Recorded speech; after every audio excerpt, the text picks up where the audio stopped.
Euh, Chapitre 18, laser et mécanique quantique, dualité onde-corpuscule. Avant de passer au quatrièmement interférence photon par photon ou particule par particule, si on reprend la formule de Broglie, donc c'est-à-dire P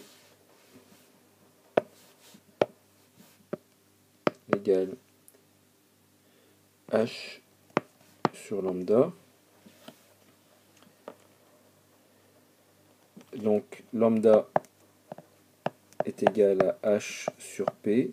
On se rend compte que comme H est très petit, puisque c'est égal à 6,63 fois 10 puissance moins 34, si l'on a des objets macroscopiques donc qui ont des masses correspondant à quelques grammes, voire quelques kilogrammes, grammes ou quelques kilogrammes, avec des vitesses inférieures, enfin de l'ordre de quelques mètres par seconde,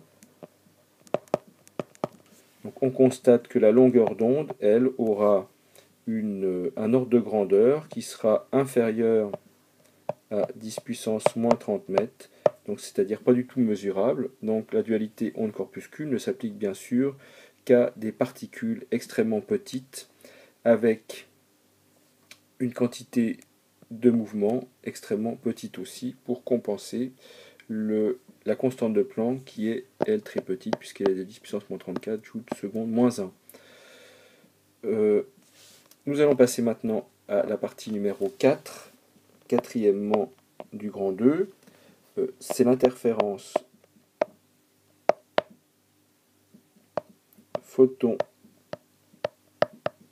par photon ou particule par particule.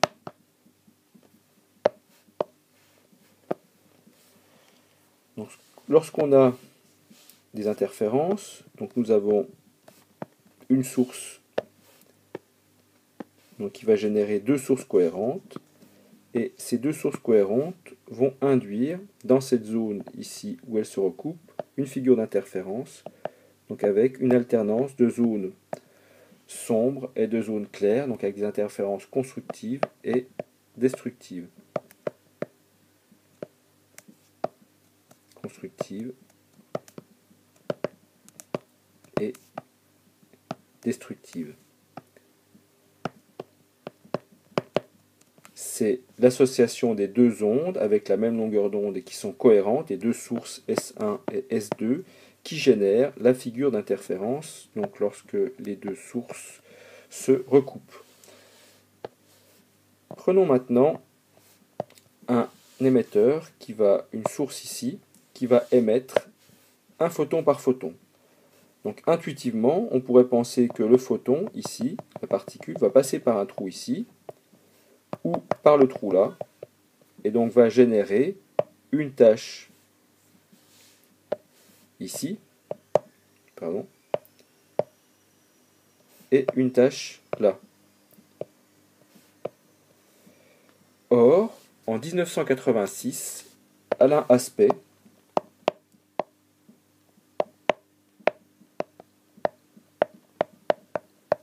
et son équipe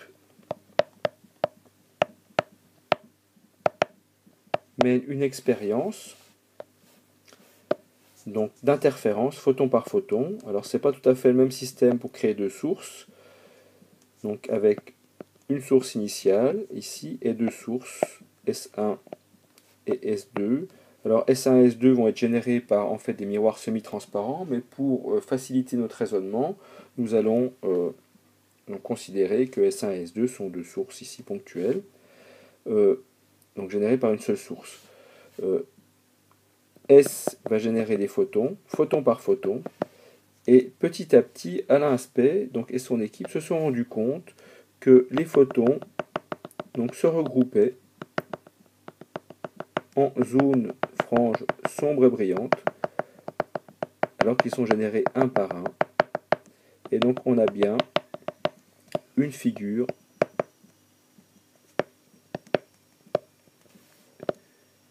d'interférence, ce qui est globalement un peu contre-intuitif, puisque normalement le photon devrait passer soit par une fente, soit par l'autre, alors que finalement le photon se comporte comme s'il passait dans les deux fentes à la fois, et qui générait cette figure d'interférence.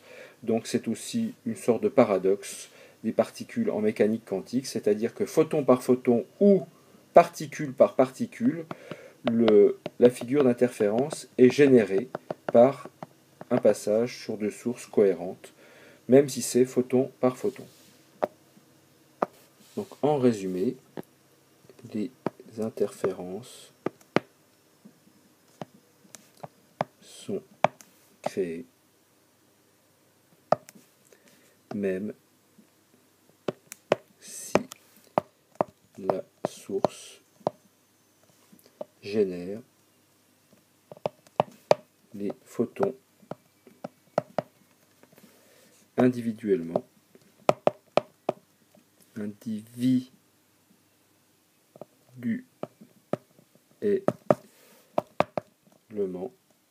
c'est-à-dire photon par photon par photon. Donc cette remarque est aussi valable